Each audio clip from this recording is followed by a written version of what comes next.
Hello, and welcome to the State of 911 webinar series hosted by the National 911 Program. My name is Sherry, and I will be the moderator for today's session.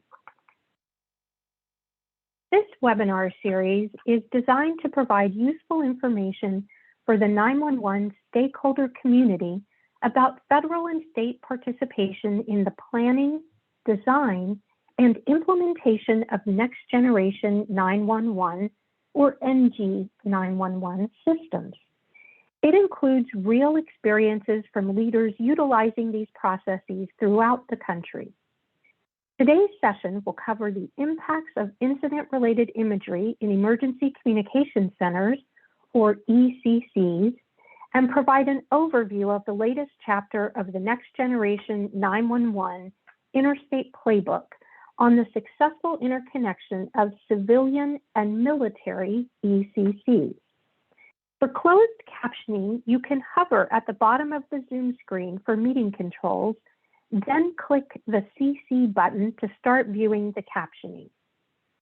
For more information on National 911 Program webinars, or to access archived recordings or learn more about the National 911 Program, please visit 911.gov.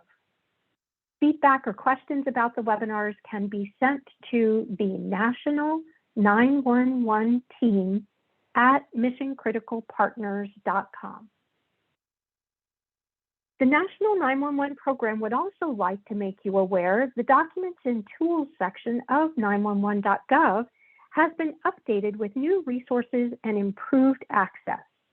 911 stakeholders are encouraged to submit links and documents that would be of use and interest to 911 colleagues, including policy documents, plans, and reports across several topics, such as governance, management, technical operations, and standards and best practices.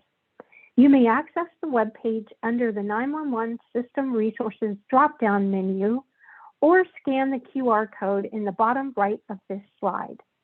Content can be submitted by clicking on the online submission form on the left-hand side of the Docs and Tools page. The National 911 Program would also like to invite you to visit the 911 telecommunicator Tree of Life and share the name of a remarkable 911 telecommunicator who has inspired you. Share your story at 911treeoflife.org to honor a special 911 telecommunicator who is making a difference in your community. Please note that all participants' phone lines have been put in a listen-only mode, and this webinar is being recorded. To ask questions of our presenters, feel free to take one of two actions. Using Zoom's QA feature, which is located on the bottom of your screen in the meeting controls, you can enter your question at any time during the presentation, and it will be entered into the queue. Hover your mouse over the bottom of the page to access the meeting controls. Or if you'd prefer to ask your question live, use the raise hand feature to request your phone line be unmuted, and you will be called upon to ask your question. Everyone registered for this webinar will receive access to today's PowerPoint presentation and the webinar recording. With that, I would like to turn it over to Kate to introduce our first speakers, Joshua Black and Jeremy DeMar. Thank you, Sherry. Our first speaker, Joshua Black, is an information security manager with the Cybersecurity and Infrastructure Security Agency, or CISA. Mr. Black manages CISA's efforts to support Next Generation 911, NG911, activities on the federal, state, local, tribal, and territorial levels to ensure the nation's public safety personnel can transition to evolving 911 technologies. Prior to joining CISA, Mr. Black retired after serving 20 years in the United States Coast Guard as an operations systems specialist, chief warrant officer, telecommunications specialist, and type 1 communications unit leader. Also joining us is Jeremy DeMar, the subject matter expert for the SAFECOM and National Council of Statewide Interoperability Coordinators, NCSWIC, Next Generation 911 Working Group, who Josh will introduce. Thank you both. Great. Thank you, Kate. And thank you to everybody that took the time out of your day to join us.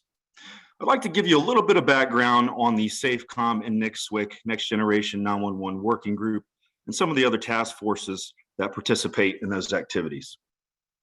The Cybersecurity and Infrastructure Security Agency, or CISA, provides support for a number of stakeholder groups. SAFECOM, it was formed after the terrorist attacks of September 11th, 2001. And that was part of a presidential e-government initiative to improve public safety interoperability, further allowing emergency responders to communicate effectively before, during, and after emergencies and disasters. SAFECOM includes more than 70 representatives from state, local, and tribal emergency responders, major intergovernmental and national public safety organizations.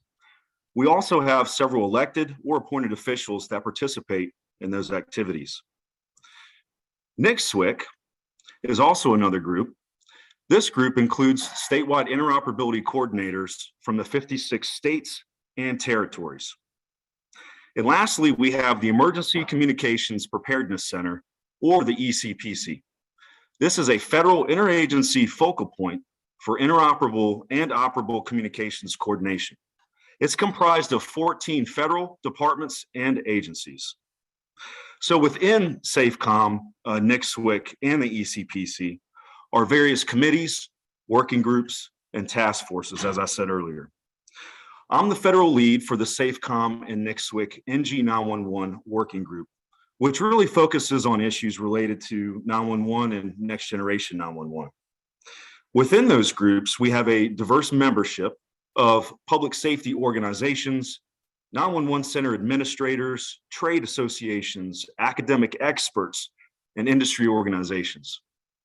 The Next Generation 911 Working Group also develops written products and tools to support stakeholder efforts to fund, assess readiness, and complete the transition to Next Generation 911. So many good things happening within our groups. One of the areas the working group has been exploring is the Next Generation 911 and how 911 centers can prepare for receiving multimedia in their centers. So I'd like to turn over to Jeremy to talk a little bit more about Next Generation 911 and the impacts of incident-related imagery in those 911 centers, and really ways that 911 centers can prepare for receiving this data. Thank you again for your interest in this very important topic. Jeremy. Thank you, Josh, and good morning, good afternoon, everybody. I understand both of the presentations today are time limited, so I'm going to try to compress 18 months of graduate level research into a 20-minute presentation here for you to allow for some Q&A afterwards.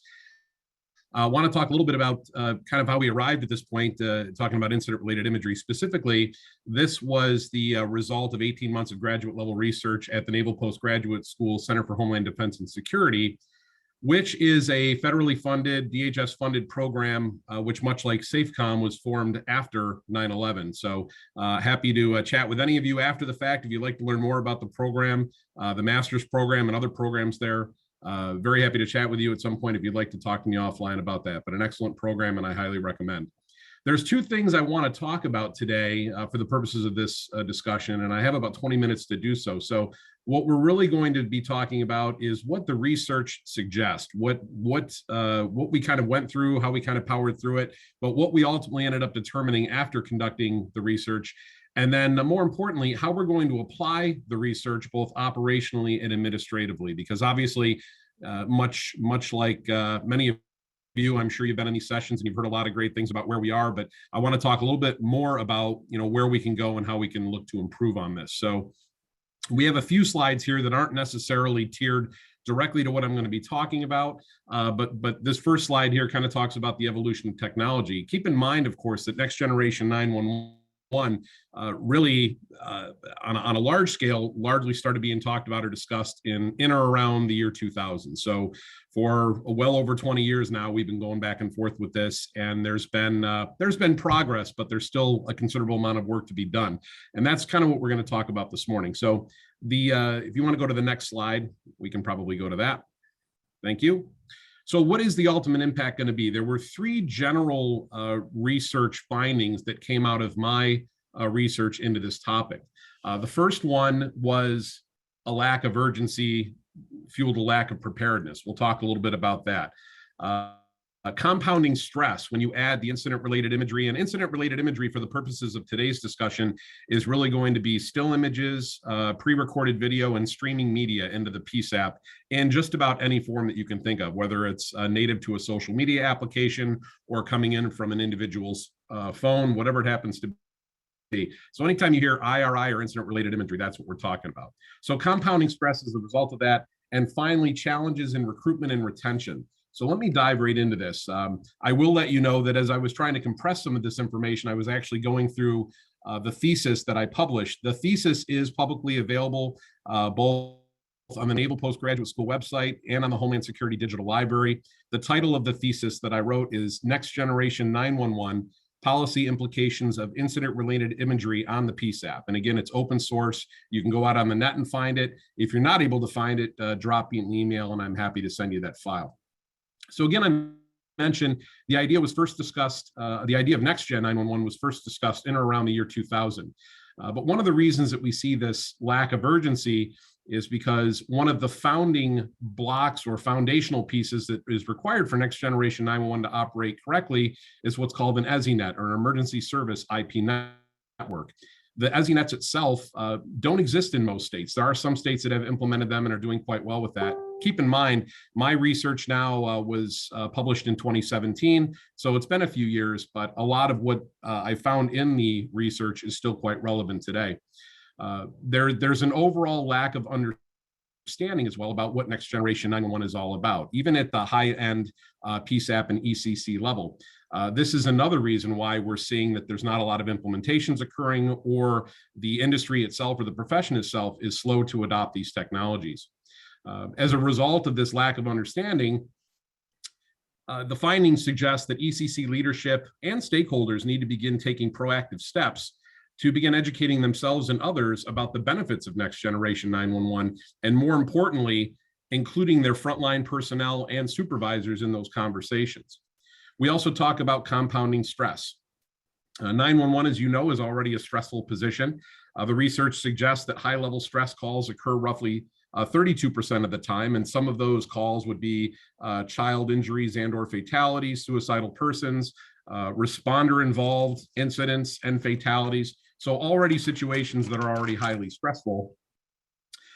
We know those stress levels are high, but the research also suggests that the addition of incident-related imagery, specifically the visual component coming in from 911 callers' phones and other mediums, is going to exponentially increase those stress levels, possibly to the point of creating irreparable psychological or emotional damage. This is another reason why PSAP and ECC leadership across the country have been somewhat hesitant to implement these technologies. The sad fact in situations like this is if we wait for the technology to catch up and become more mainstream, and we're not the ones specifically driving it from a leadership standpoint, then those outside the industry will find other ways to create that interest amongst the population, and the population will start to demand this before we've had time to adequately prepare for it. The last point, point 3, is about recruitment and retention. And I don't need to talk at all today about how challenging recruitment and retention is in our centers.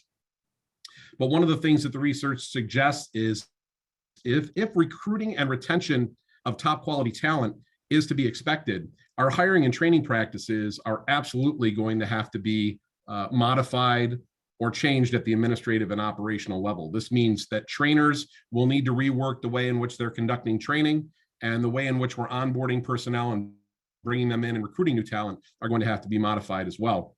One study actually concluded that the increased use of technology in the ECC was not being met with an equally increasing compensation rate. And we all know that while it's already challenging to find money and numbers in our budget to be able to support operation on a daily basis. As the technology improves and the demands on our personnel increase, we can also expect that these folks we're bringing in at a higher educational level or ability level are going to expect to be compensated at a higher level in order to stay in that area. But as a result of where we're at from a compensation standpoint, team members are leaving public sector positions in large numbers, and I don't have to tell anybody about the great resignation we've heard about this year and last year. There's so many folks in the public sector that are abandoning these positions for higher paying, lower stress level private sector positions, and obviously there's plenty of those positions available right now. So this is absolutely a big challenge for us, and one that, with work-life balance being so important now, is going to continue to present that challenges. If you are a civil service agency, and in some cases, even if you're not, lengthy hiring processes, the research suggests that lengthy hiring processes are also inhibiting our ability to bring people into our centers. So until we're able to streamline those processes a little bit, I know there's some centers out there that it's 9 months to a year before somebody has actually completed the exam, gone through the process, and been onboarded. We really have to shorten those up in order to attract candidates and obviously keep them after the fact. Again, our positions are still generally entry level, meaning many are entering the ECC as a first-time position in many cases, or with little to no experience whatsoever. So you can imagine, I know I started out probably like many of you did in a fast food restaurant as a kid. I certainly didn't walk into a 911 center as my first job and my first exposure to a job. So when we see that shift in how things are working these days and who's coming into our centers, it's absolutely critical that we adapt to this new style of learning and the way that these folks are coming in, and just the way the technology is working. We have to be able to adapt to that. The research also suggests that a more formalized training process for personnel will be necessary as incident-related imagery starts coming into the center.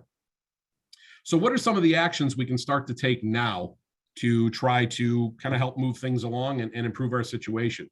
We need to create that sense of urgency, not just among 911 leadership and stakeholders, but also among our public safety colleagues, peers, and our elected officials. As I mentioned earlier, a big part of what the research suggests is that there's just an overall lack of knowledge and understanding about what next generation 911 is and what benefits it brings to the PSAP and ECC. So we need to do our best to try to educate those in our particular centers and also our elected officials and public safety colleagues.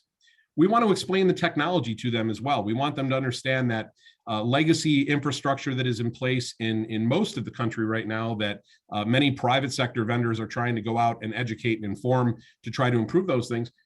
Those legacy technologies and that aging infrastructure is not going to support the needs of a newer and more advanced communications technology. So we absolutely have to get out there, not only and educate ourselves, but make sure that the folks that hold the purse strings in many cases or approve our budgets are understanding of why we need to start taking some of these things into consideration as we move ahead.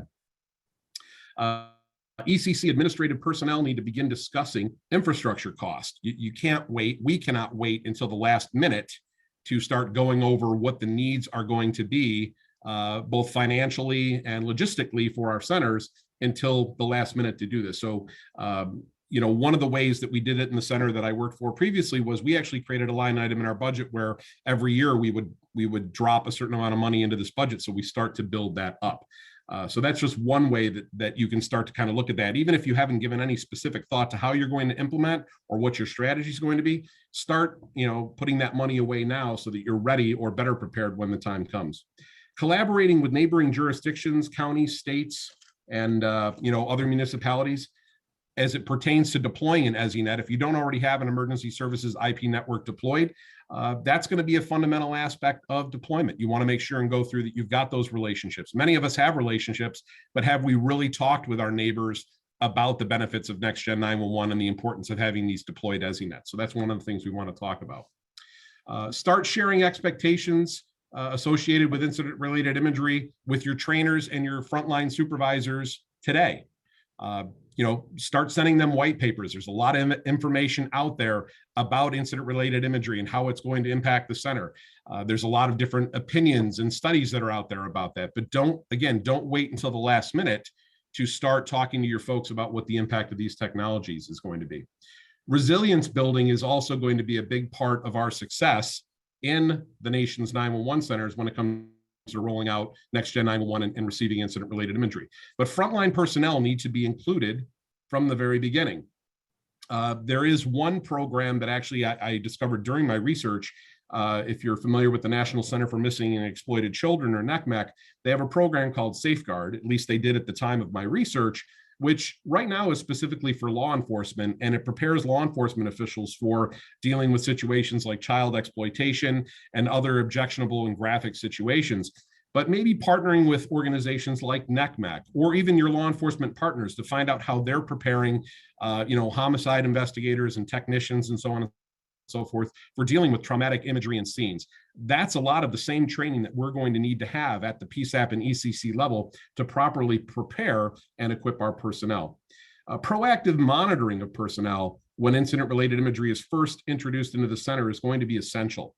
You're going to need to provide additional training to your supervisors and even frontline personnel so that there's a certain level of awareness and recognition when somebody, a colleague or a coworker, isn't handling something as well as they probably could, or somebody notices something. So you're going to want to make sure that you've got outlets available for those people and that somebody's there to answer questions and provide needed support. If you have a peer support group of any type, enhanced training for dealing with graphic or objectionable material is also going to be critical. So start working with your supervisors and your peer support teams now. If you don't have a peer support team, maybe a good idea to start one or look into doing that. But the best thing that we can do in this particular situation is start to prepare earlier. But resiliency begins with that hiring process. Your employment announcements should automatically be speaking to the possible need for viewing graphic and objectionable material. If you look through a job announcement now, they will go on and say a lot of different things about the job, obviously having to type and talk and listen and do all these things at the same time. But do they really dig into the down and dirty about what our folks do on a daily basis? This is where making sure that we are completely transparent with prospective candidates for the positions that they could potentially have to view this. And as we go forward in time, it's going to become more and more readily apparent and more accessible that these things are necessary. Psych evaluations, if they are part of your onboarding process, including some discussion in the psych evaluation about the need to view this material or potentially view it. Maybe even have some images to show so that these folks can see some of the things. Again, I know a lot of these, probably you're shaking your head going, no way I'm going to do this, but these are the things that we need to start doing to properly prepare our people. As I start to wrap up here, and hopefully I'm doing all right on time, for existing personnel, you want to make sure that you're being open with your team members about what's coming. And this was a big thing for me when I, both as an executive director in my most recent position and prior to that, I was always trying to make sure that I was relaying information to my frontline personnel and they knew that what we were working on. In fact, one of the last actions that I had, or most recent actions I had before I left this, my most recent position, was we actually formed a incident-related imagery work group where we just sat around, kind of roundtabled it and talked about what the potential impacts could be, what we could expect to see, so on and so forth. So what are you doing when you do that? You're accomplishing buy-in, you're bringing your folks into the process, and you're not implementing this crazy new technology that so many folks are worried about how it's going to work out, and you're not doing it blindly. So bring your people in early, include them in these processes. It's going to create buy-in for you. And ultimately, we're going to see these technologies coming in, and we really, it's on us as leaders in this space to make sure that we're preparing our centers, our personnel, our elected officials, and our public safety partners for what the impact of these technologies are going to be. So I think in looking at this last slide here, I think, and Josh, you can kind of weigh in here as well, I think I've hit on just about everything. I wanted to try to get everything in. Again, the results of the thesis itself is available online, so I would encourage you to go out and look for that and read it. This also builds on the incident-related imagery, a white paper that we put together through SafeCom next week, which is also open source and available online. But I am happy to answer any questions anybody has at this point, if you have any, or we can talk offline if you want to do that as well. But I do thank you all for the time today, to the National 911 Group, and of course, this is a SafeCom for allowing me to speak about the topic. Thanks, everybody. Great, thank you, Jeremy. You. Sorry, go ahead, Josh. No, back to you, Sherry. Thank you for the time today. Sure. I want to thank both of our speakers, both Joshua Black and Jeremy DeMar. And I'm leaving this up here just for a minute because I did see in the chat that we had several questions about where to find the link for this document. As a reminder, the slide deck along with the recording will be made available on 911.gov. And here on this slide, we have contact information. If you have any questions that you want to follow up with after the webinar for either of our presenters. So with that, we will now start the Q&A portion of our session. And as a reminder, if you have a question, you can either ask it through the Q&A feature, or you can raise your hand and you will be called upon. And I do know one of the questions that had come in for both of you was about the link, and that was the link to your document, correct, Jeremy, that was in that slide earlier? Well, there's the, I think the link that was in the slide was the link to the actual Next Generation 911 Incident-Related Imagery document that we put together through the 911 working group. So that link is there. If folks are looking for a link to my, my thesis, they can probably find that pretty easily online just by searching out that thesis topic, or they can reach out to me directly and I'm happy to provide that file to them. Okay, thank you. So the next question we have asks, are there established peer groups, and is there support available to help organize and moderate peer groups? So the very first center I worked for up in upstate New York, we did have an established peer support group there. I don't believe at the time that we were specifically working on what the impact of incident-related imagery was going to be and how we were going to address that with our personnel. But we did have a peer support group in place that did receive training. Now that was, I'm pushing 5-6 years ago now, but I don't know that there's necessarily a specific narrative or push out there to bring these peer support groups into centers throughout the country. Most often I have found that leadership at the local level are the ones that are instituting these practices. But I am happy to put anybody that is interested in forming these groups in their ECCs in touch with folks that have successfully deployed these teams, either internally or are working on it as well. I would love to hear back from those of you that have peer support groups that are interested in doing something more on the incident-related imagery front, maybe working together for something on that to try to build that out a little bit. I'd absolutely be interested in hearing about that. There are other professional organizations out there that also specifically work on peer support. And if you're not able to find them online, I'm happy to share contact information for those organizations with you as well. Perfect, thank you. I certainly appreciate all of the information that you provided and that you were so willing to share information with all of our attendees. So with that, I would now like to ask Kate if she would introduce our next panel of speakers. First, I do want to say thank you to the first two speakers. I really appreciate the emphasis on taking care of our workforce. And I know that we'll have some collaborations in the future with the National 911 program and others in that space as well. So the state and 911 administrators that have worked together to connect 2 or more next-gen 911 systems have shared their experiences, lessons learned, and best practices in a series called the NextGen 911 Interstate Playbook.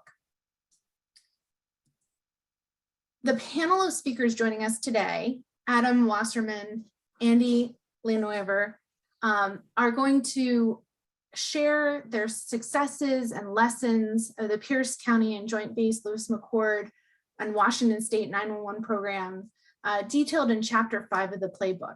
I'm going to turn it over now to Jackie Mines with Mission Critical Partners, who's the project manager responsible for helping to pull together all the information in the playbook so she can further introduce all of our speakers. Thank you, Kate. And good afternoon, everyone.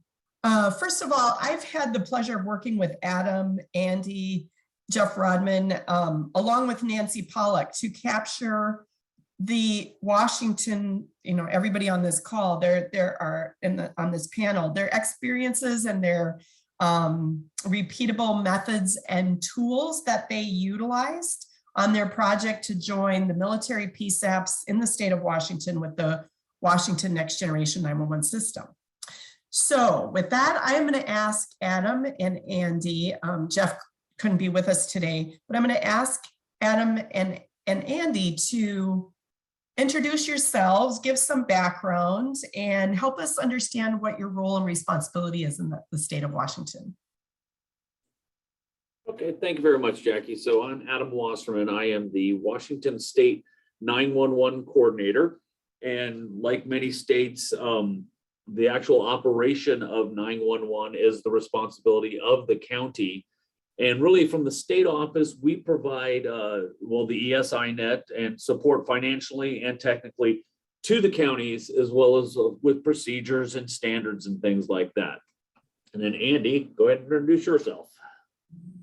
Yes, I'm Andy Lena-Weaver, and I'm the Deputy State 911 Coordinator. My primary focus is enterprise systems, or the ESInet, and tying all the PSAPs together to form a single statewide system. All right, thank you guys. Sherry, can you move forward to the next slide, please?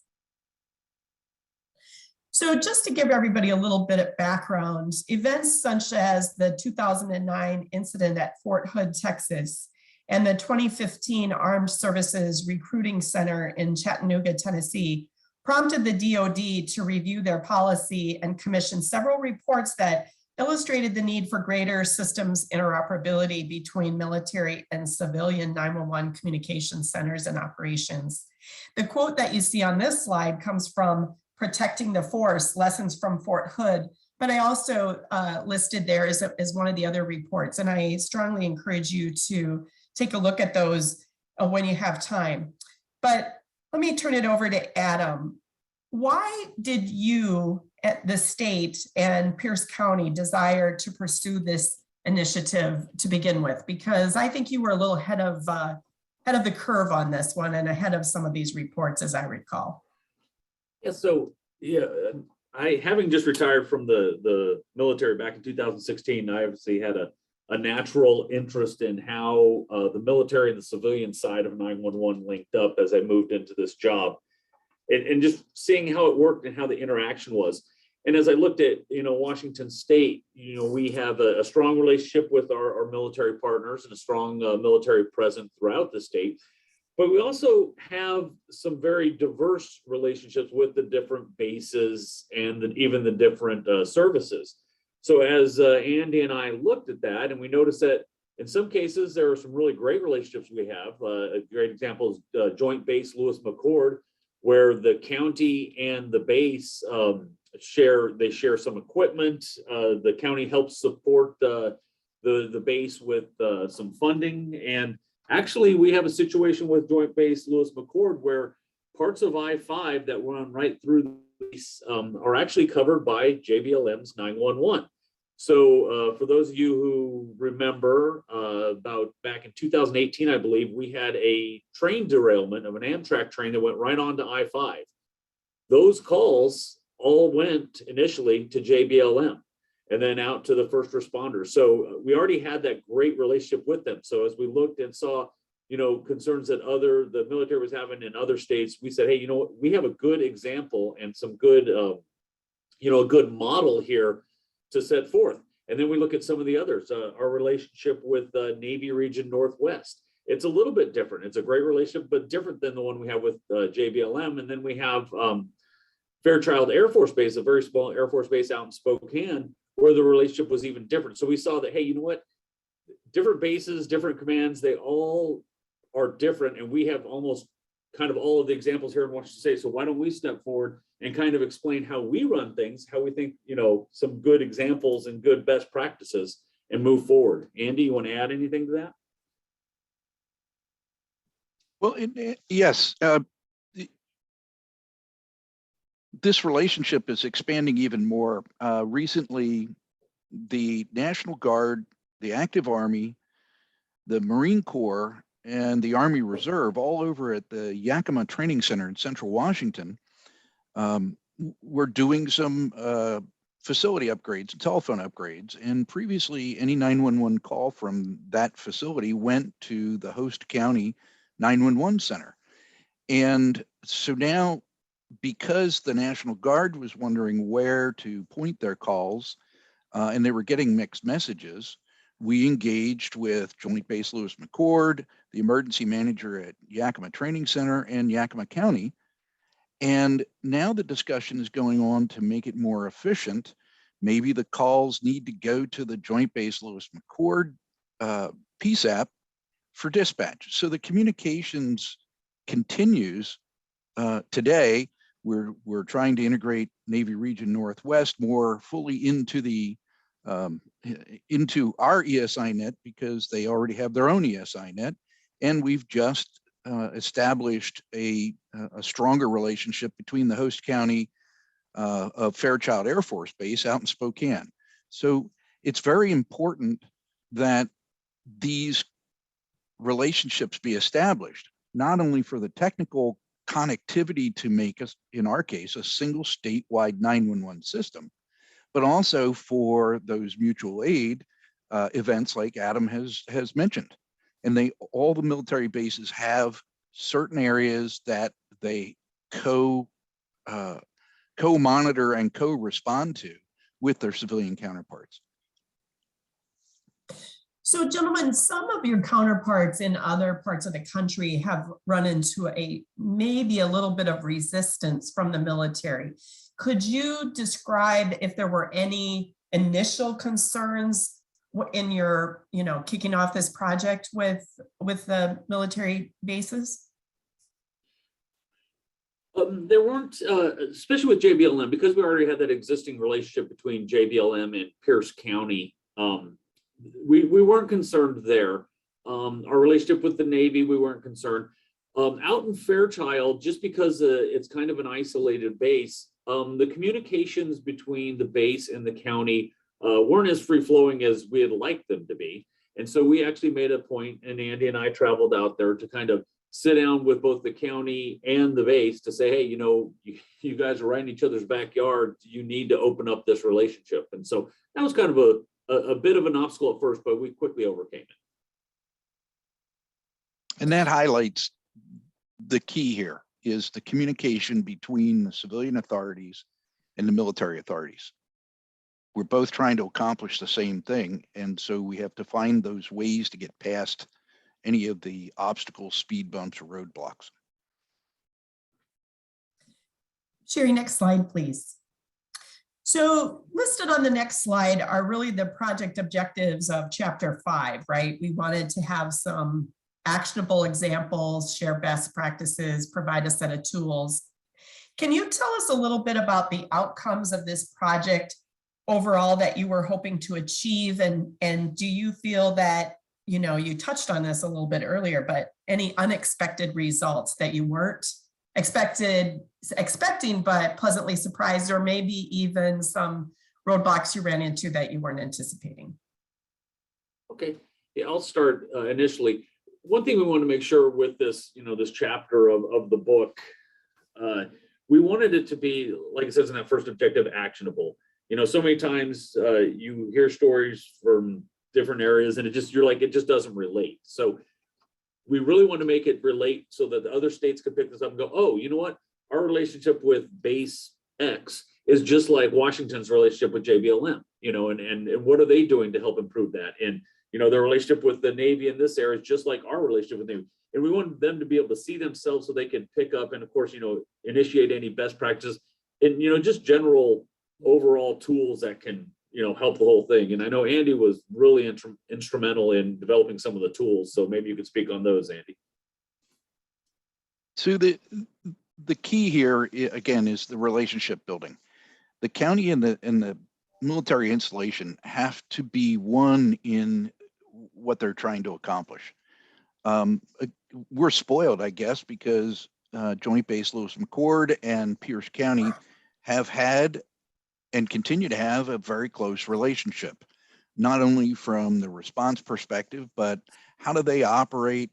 How do they handle the calls? which calls go to them, which calls go to the county in the border areas, et cetera. And so the tools really were easy to come up with. You know, have the conversation is the primary tool in the toolbox. Now, we actually have, through this process, we've actually developed a much deeper relationship, not only with JBLM, the Navy, and Fairchild Air Force Base, but also with DoD as a whole. They've been thinking about it, obviously, since at least 2010, but through this process, they've actually been able to put their processes and plans into high gear. And so we're now able, through this chapter in the playbook and the DoD involvement in it and their processes, we're actually attacking this from two directions, from the civilian side to the military, and then from the Department of Defense down to their services and installations. And so this playbook is being used by both sides of that equation to get this problem taken care of. And I'll add one more thing on there and let Andy expound on it. Is one of the things we also realized when you're dealing with a base, a military base, you know, obviously the command of the base is important to have a relationship with, but there are those steady state, those the continuity people who are there on the base all the time, not uniform, who are not transferring out every 2 to 3 years, and really are the continuity of the base. And those are the key ones to get to. There is someone on that base who has the authority for 911. And so we found that on JBLM, and that was key. But also the technology side, you know, getting a connection to our ESInet onto JBLM, getting it on there was great. But then as Andy found out, there were different commands that controlled, once we got on the base, getting that connection from the base to the actual JBLM PSAP. Andy? Yeah, it's one thing to have our civilian communications infrastructure provider get on the base. They're all on every base in the nation. The local phone company was there. Now the local internet providers are providing backhaul, and there's usually a central point of connection. But moving from that central point of connection, which is never anywhere near the PSAP, where the final point of interconnection is supposed to be, requires navigating the various commands and infrastructure owners on the base. And as Adam mentioned, finding that one touch point, that one person who is our central point of contact, facilitated that. These guys managed to use their friend networks to shorten the time necessary, the bureaucratic time necessary to make the final interconnections across the base. We also had to leverage this because, as you might imagine, military is very sensitive about security and their physical security, their network security. And so along with this becomes a certain amount of education, making sure that they understand that while an ESInet, in the name, it's an IP network. So while it's an IP network, it's not interfacing directly with any of the military networks. And so we keep that physical separation. And we had to work through that technical piece too, to ensure that those separations were kept. That builds the trust between us and them from the security perspective as well. We're not bumping into their military networks and their secret networks and all that other stuff. We're keeping the distance. And part of it was our insistence on our ESInet being primarily a fiber optic system, which enhances those security precautions as well. Thank you. Sherry, next slide, please. Adam, tell us a little bit about why state and local authorities should care about next-gen interoperability with military bases in their regions. Sometimes we hear people shy away from that a little bit or have concerns. It's kind of, you know, keep the network separate. You touched on that a little bit, but what are what are the reasons why that's so important from your perspective?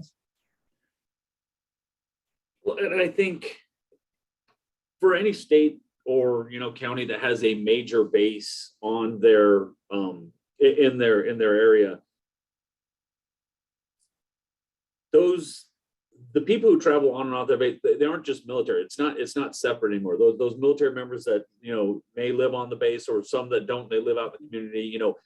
911 doesn't really respect boundaries. It's something that needs to be. You don't need to have any black holes within your state or your county where you don't know what's going on with respect to 911. You don't know if a 911 call happens within this area. We don't know what's going on. So just knowing what's going on in your area, to include the military bases, is a key.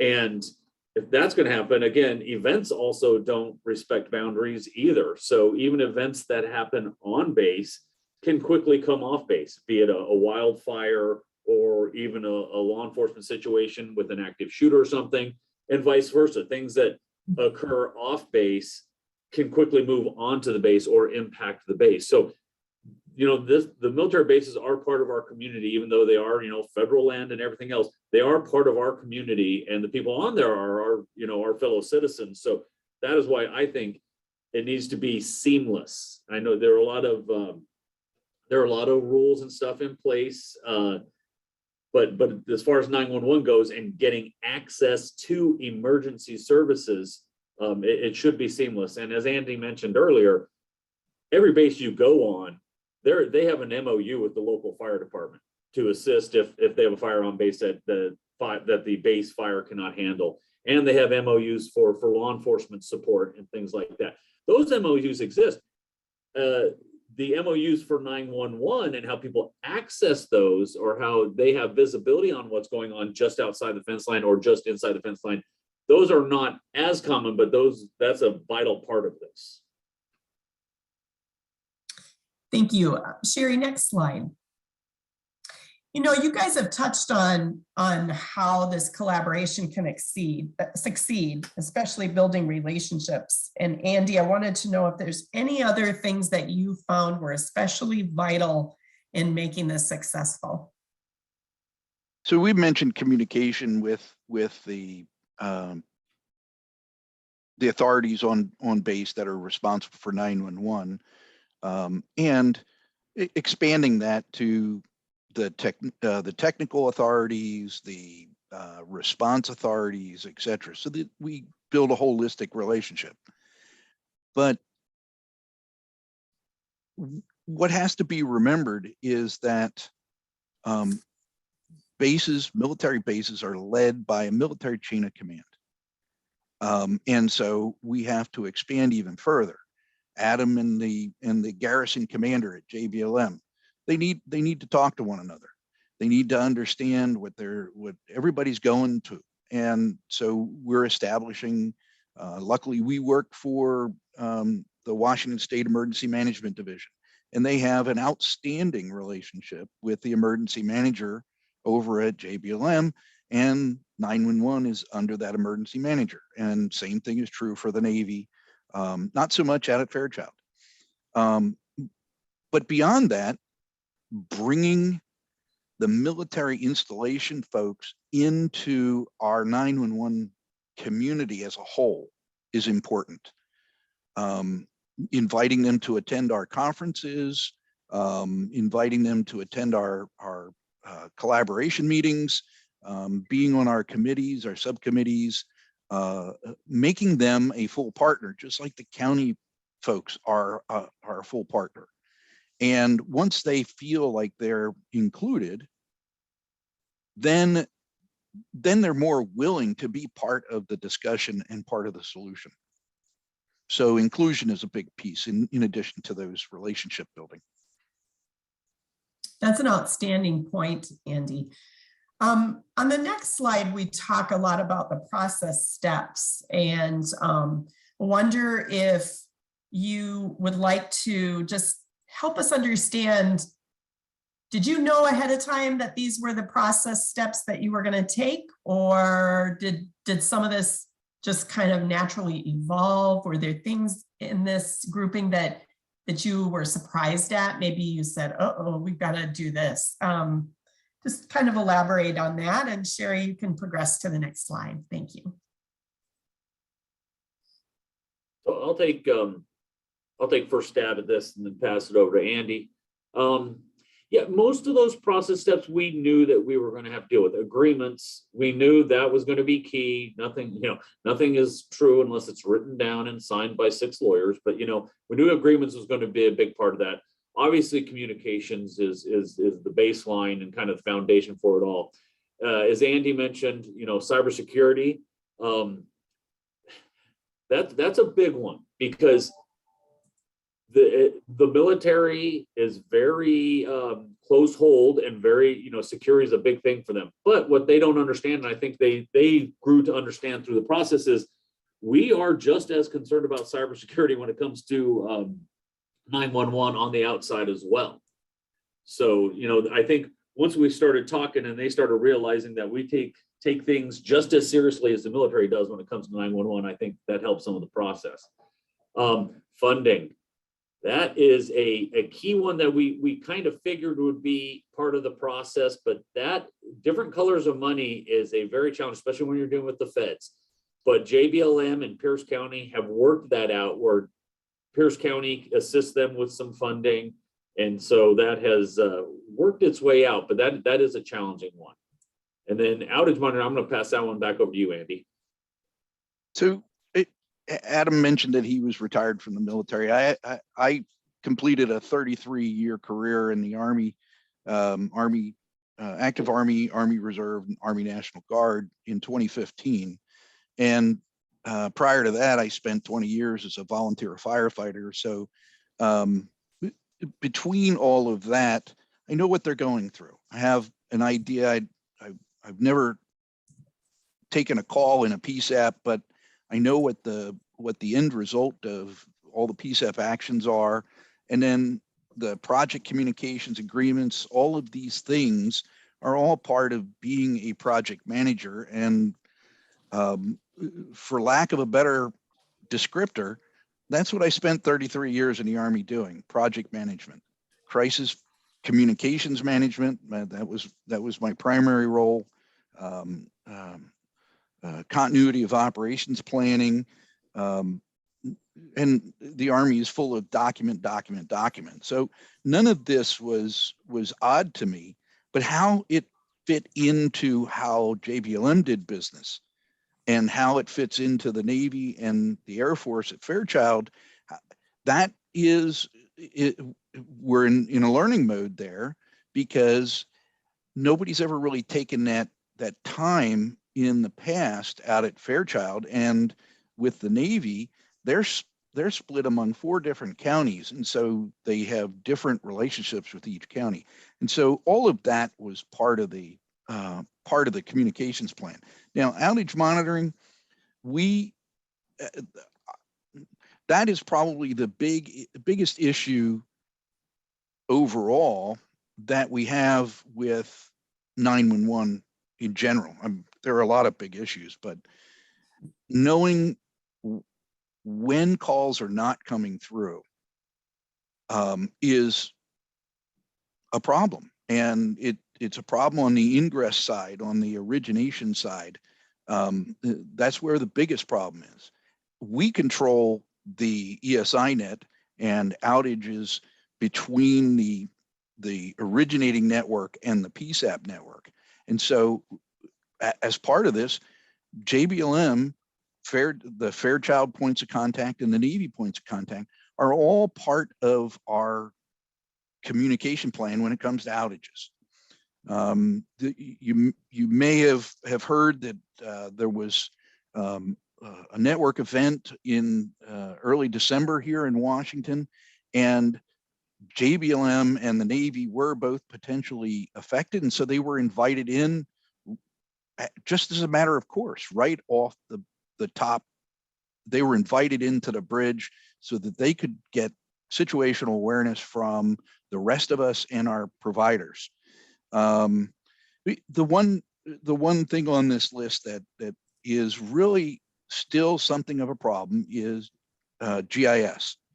For those that that aren't aware, geographical information is a key component to next generation 911. In addition, having the geographical information for next generation 911 lends itself to a problem that happened several years ago in a southeastern state where a lady called 911, the adjacent county picked it up and they couldn't find her because they didn't have those maps. Having centralized geographical information is key to allowing the state of Washington and all the 911 practitioners to have a single statewide map. So the Navy, if they have to run off base, they're not wondering about where they're going to get their geographic running routes from. Same thing with JBLM and Fairchild. And the key to that is the counties helping them pick up and submit that geographical information. And we're going so far as to including them, again, as a full partner with a GIS account so that they can upload their geographic information. And we're prepared for the security piece too, where we don't want to know that the general's office is in building 1, on 41st Division Drive, whatever it is, right? Okay, got it.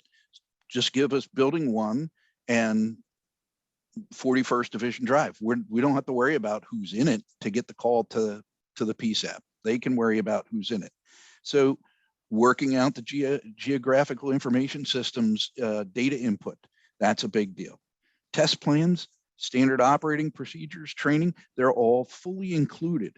Our office here has a training facilitation section, and the military installations get the same invitations to training that all the other 911 centers get.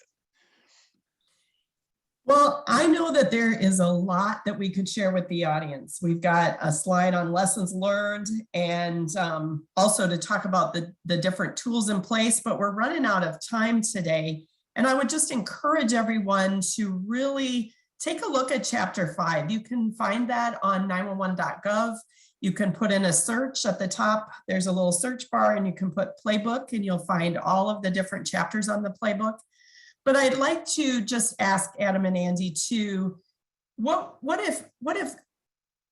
you like to leave the audience with today as a call to action? What's the most important takeaway here?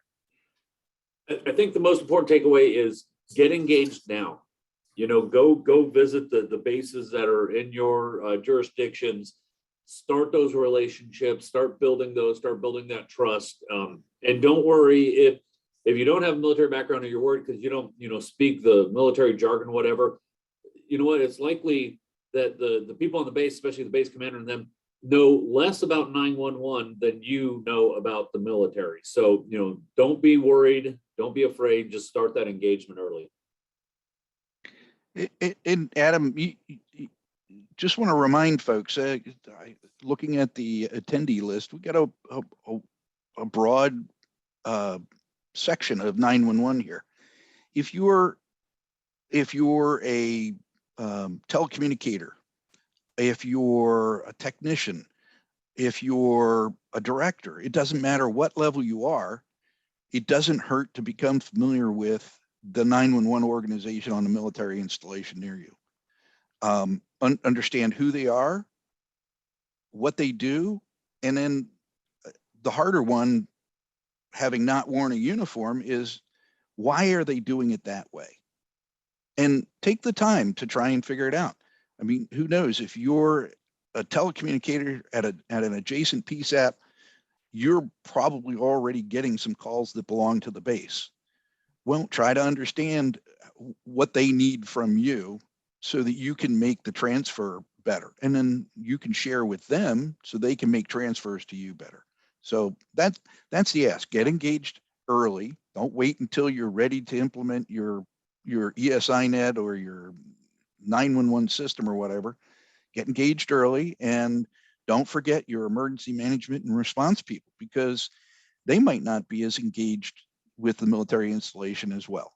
And so you can create a holistic relationship between the civilian governmental community and the military community. Thank you so much, gentlemen, for sharing your experience. Sherry, we'll turn it back over to you.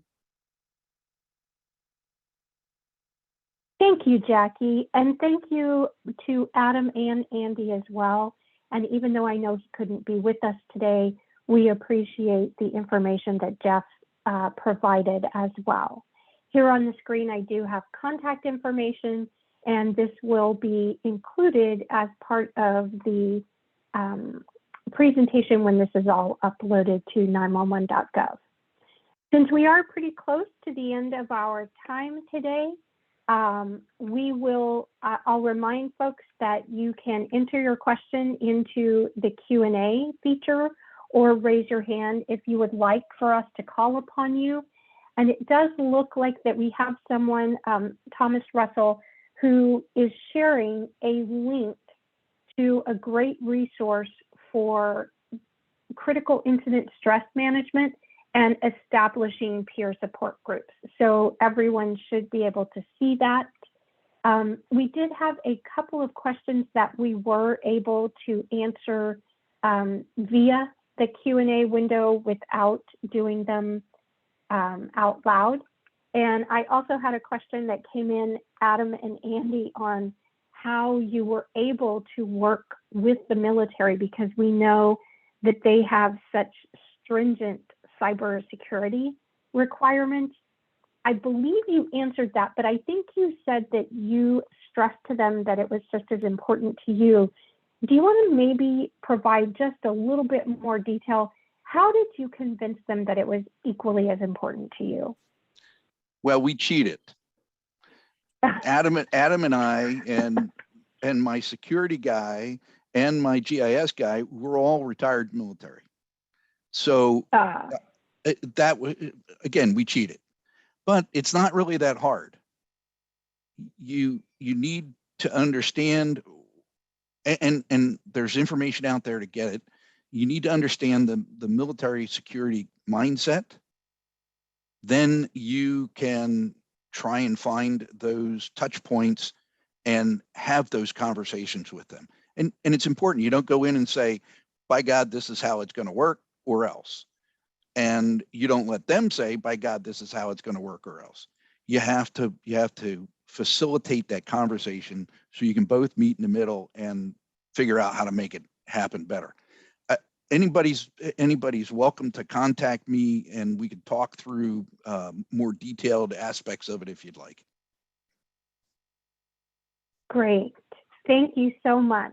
And I want to once again thank all of our speakers today. We appreciate your time. This concludes today's webinar. We appreciate everyone's participation. As a reminder, an archived version of today's webinar will be available on 911.gov in the near future. The next webinar is scheduled for Tuesday, March the 8th at noon Eastern Time. We hope that you will all be able to join us. With that, I'd like to thank everyone and wish you a great rest of your Tuesday.